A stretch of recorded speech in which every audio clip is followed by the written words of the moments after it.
जन्माला आल्यानंतर 14 वर्षानंतर त्यांनी काय काय केलं हे सर्वांना माहिती आहे. पण राजा शिवछत्रपतींचा खरा वनवास आहे ना, तो गर्भात असल्यापासून सुरू झाला हे खूप कमी लोकांना माहिती आहे. 3 महिन्याच्या जिजाऊ राजा शहाजींबरोबर 3 महिन्याच्या गर्भवती जिजाऊ, गर्भामध्ये कोण आहे?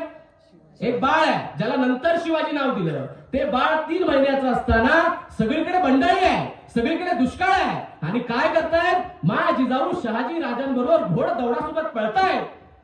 कुठे जाऊ याचा ठाव ठिकाणा नाही. एकीकडे निजामशाही आहे, दुसरीकडे आदिलशाही आहे, तिसरीकडे मोगलशाही आहे. शहाजी राजे आपली जहांगीर वाचवण्यासाठी लढतायत, याच्याशी लढतायत, त्याच्याशी लढतायत. एका ठिकाणी एका झाडाखाली मुक्काम ठरला. जिजाऊंना आता चालवत नव्हतं. शहाजीराजांना दया आली आणि शहाजीराजांना सांगितलं की इथं जुन्नरला आपले व्याही विश्वासराव सिधोजी आहेत, त्या ठिकाणी तुम्ही थांबा. जिजाऊ म्हणाल्या, माझं लग्न तुमच्यासोबत झालंय, काही झालं, मला कुठल्याही यातना झाल्या तरीही मी तुम्हाला एकटं सोडणार नाही.